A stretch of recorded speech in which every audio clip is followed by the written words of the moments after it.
नवा नवा छत्तीसगढ़ी गाना सुने बर हमर जेपी स्टूडियो सीजी ला लाइक शेयर सब्सक्राइब जरूर करो।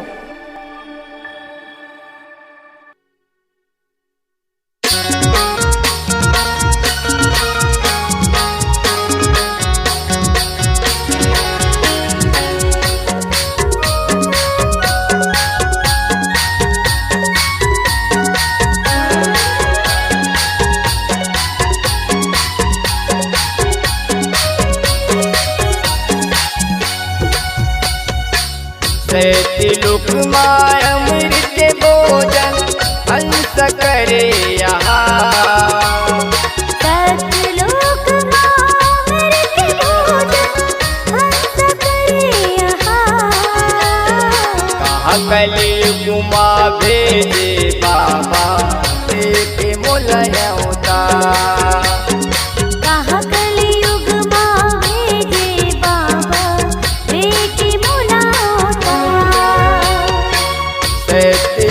माय अमृत के भोजन हंस करे यहाँ।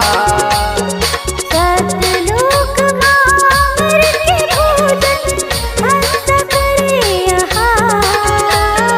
कहाँ कली गुमा भेजे बाबा देखे मोलया उतार।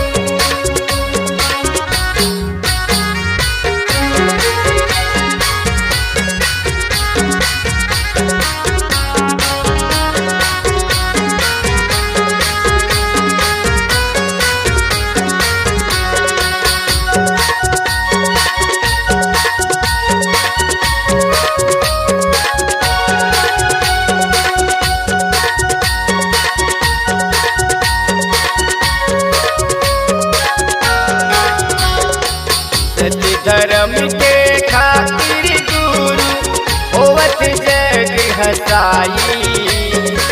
सत धर्म के खातिर गुरु होवत जग हसाई। दास बना के रख लेना बाबा आए तोरे दुआरे। दासी बना के रख लेना बाबा आए हो तोरे दुआरे।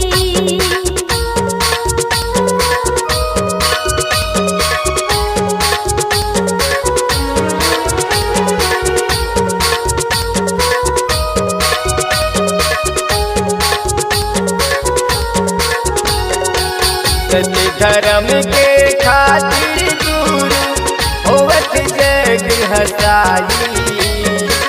सत धर्म के खातिर गुरु होवत जग हसाई। दास बना के रख लेना बाबा आए तोरे दुआरे। दासी बना के रख लेना बाबा आए हो तोरे दुआरे। सतलोक अमृत के भोजन हंस करे यहाँ। सतलोक माय अमृत के भोजन हंस करे यहाँ। कहाँ कलयुग माँ भेजे बाबा देके मोलया उतार। कहाँ कली माँ भेजे बाबा देखे मोलया उतार।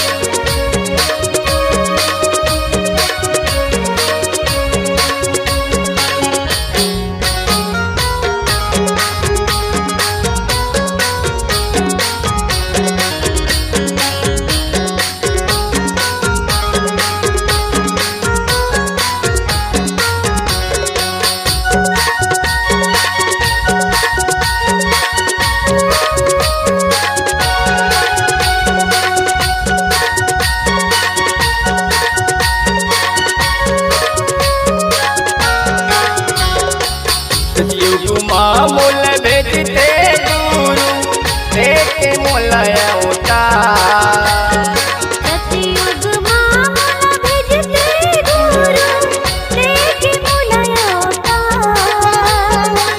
सत्य वचन में बोलते हो बाबा नित पुरस के नाम सतवचन में बोलते बाबा नित्य पुरस तोरे नाम